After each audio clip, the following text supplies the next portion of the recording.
नमस्कार दोस्तों, स्वागत आपका अपने न्यूज चैनल में। तो चलिए बात करते हैं देश व दुनिया की तमाम बड़ी खबरों के बारे में। लेकिन उससे पहले हम आपके लिए डेली लेटेस्ट न्यूज लेकर आते हैं, इसलिए आप चैनल को सब्सक्राइब कर दे, वीडियो को लाइक कर दे और बेल नोटिफिकेशन ऑन कर दे और अपने दोस्तों के साथ भी शेयर कर दे। चुनावी साल है, कुछ तो अच्छा करते। पीएम मोदी ने लोकसभा में कांग्रेस पर किए 10 बड़े वार।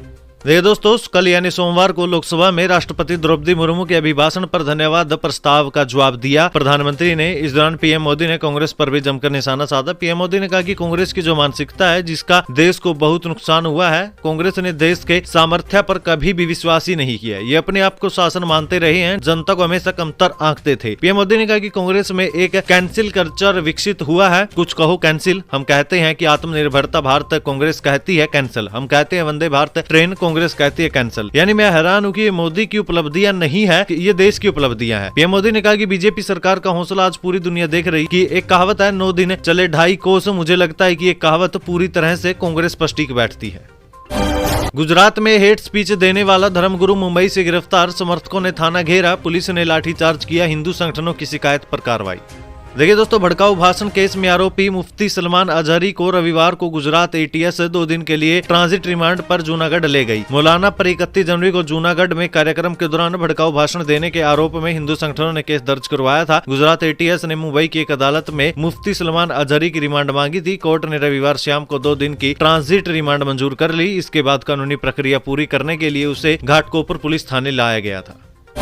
राहुल गांधी ने चलाई 200 किलो कोयले से लदी साइकिल, बोले आदिवासियों की सरकार बीजेपी को स्वीकार नहीं, एक साथ खड़े हुए तो सरकार बच गई। दोस्तों, झारखंड में कांग्रेस की भारत जोड़ो न्याय यात्रा का चौथा दिन था। कांग्रेस नेता राहुल गांधी ने सोमवार को अपने यात्रा की शुरुआत रामगढ़ के महात्मा गांधी चौक से की थी। इस दौरान राहुल गांधी ने साइकिल पर कोयले ले जा रहे युवक से मुलाकात की। रांची में जनसभा को संबोधित करते हुए राहुल गांधी ने कहा कि झारखंड में आपकी सरकार को क्यों हटाया गया, क्योंकि यहाँ आदिवासियों की सरकार थी जो बीजेपी की स्वीकार नहीं, लेकिन हम लोग एक साथ खड़े हुए तो सरकार बच गई। लखनऊ में 1500 एकड़ में बनेगी एरो सिटी, 1750 करोड़ से रिलीजियस कॉरिडोर, आगरा और पूर्वांचल एक्सप्रेस वे जुड़ेंगे। योगी बोले बजट श्री राम को समर्पित। ये दोस्तों, यूपी का बजट आ गया है, न नया टैक्स लगा, न ज्यादा नए ऐलान हुए। हाँ, प्रदेश का ही अब तक का सबसे बड़ा बजट जरूर है, 7.36 लाख करोड़ का, यानी पिछली बार से करीब 46,000 करोड़ ज्यादा। उम्मीद थी कि चुनावी साल है, सरकार कुछ बड़ी घोषणाएं कर सकती है, हालांकि ऐसा कुछ हुआ नहीं। युवा, किसान और धार्मिक पर्यटन पर सरकार ने ज्यादा फोकस किया। खुद सीएम योगी ने बजट से पहले कहा ये राम राज्य लाएगा, बाद में कहा प्रभु श्री राम को समर्पित है। बजट की शुरुआत, मध्य और अंत में भी राम है। बजट में भी इसका असर नजर आया। अयोध्या के विकास के लिए 100 करोड़ दिए, धार्मिक कॉरिडोर के लिए 1750 करोड़ रुपए आवंटित किए। लखनऊ में 1500 एकड़ में एरो सिटी बनने का बजट में ऐलान किया गया। आगरा और पूर्वांचल एक्सप्रेस वे को 60 किलोमीटर लिंक एक्सप्रेस से जोड़ा जाएगा। ब्रिटिश सांसद बोले बीबीसी की राम मंदिर कवरेज एक तरफा, कहा उन्होंने सिर्फ मस्जिद गिराने का मुद्दा उठाया, वो भूल गए यहाँ 2000 साल पहले तक मंदिर था। ये दोस्तों, ब्रिटेन के सांसद बॉब ब्लैकमैन ने बीबीसी के राम मंदिर कवरेज को लेकर सवाल उठाया। उन्होंने कहा कि 22 जनवरी दुनिया भर के हिंदुओं के लिए खुशी का दिन था, लेकिन अफसोस की बात है कि बीबीसी ने अपनी कवरेज में बताया कि ये वही जगह है जहां एक मस्जिद ढाई गई थी। सत्ताधारी कंजर्वेटिव पार्टी के सांसद बॉब ने कहा कि वो ये भूल गए कि इससे पहले यहाँ 2000 साल पहले तक मंदिर था। इसके अलावा मुस्लिमों को मस्जिद के लिए 5 एकड़ की जगह दी गई जहाँ वो मस्जिद बना सकते हैं। इसके बाद ब्रिटिश सांसद ने बीबीसी की निष्पक्षता पर सवाल उठाते हुए संसद में इस मुद्दे पर बहस की मांग की। मनीष सिसोदिया को कोर्ट से मिली राहत, हफ्ते में 1 दिन बीमार पत्नी से मिलने की दी इजाजत। देखिए दोस्तों, दिल्ली के एक कोर्ट से आम आदमी पार्टी नेता मनीष सिसोदिया को बड़ी राहत मिली है। अदालत ने उन्हें 1 हफ्ते में 1 बार बीमार पत्नी से मिलने की इजाजत दे दी है। दरअसल दिल्ली के डिप्टी सीएम मनीष सिसोदिया ने सीबीआई और ईडी की ओर से दर्ज दोनों मामलों में बीती 27 जनवरी को एक याचिका दाखिल की थी, जिसमें बीते कुछ समय से मल्टीपल स्क्लेरोसिस से पीड़ित अपनी पत्नी से मिलने के लिए हफ्ते में 2 बार हिरासत पैरोल की अनुमति मांगी थी। बीजेपी को 370 तो एनडीए को 400 पार, पीएम मोदी ने तीसरे कार्यकाल के लिए सेट किया टारगेट।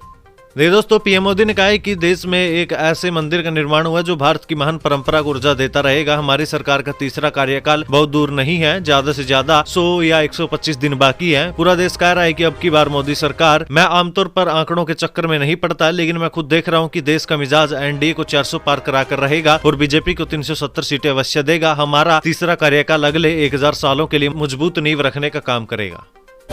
ये लोकतंत्र की हत्या, चंडीगढ़ मेयर चुनाव मामले पर सुनवाई करते हुए रिटर्निंग ऑफिसर पर भड़के सीजीआई।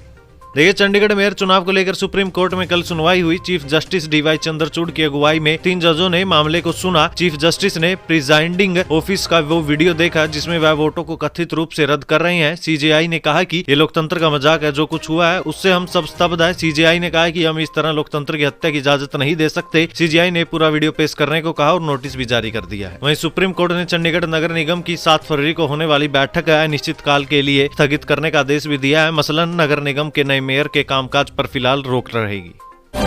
मैं आंसू नहीं बहाऊंगा, हेमंत सोरेन बोले, हिम्मत है तो मेरे नाम पर जमीन के कागज दिखाएं।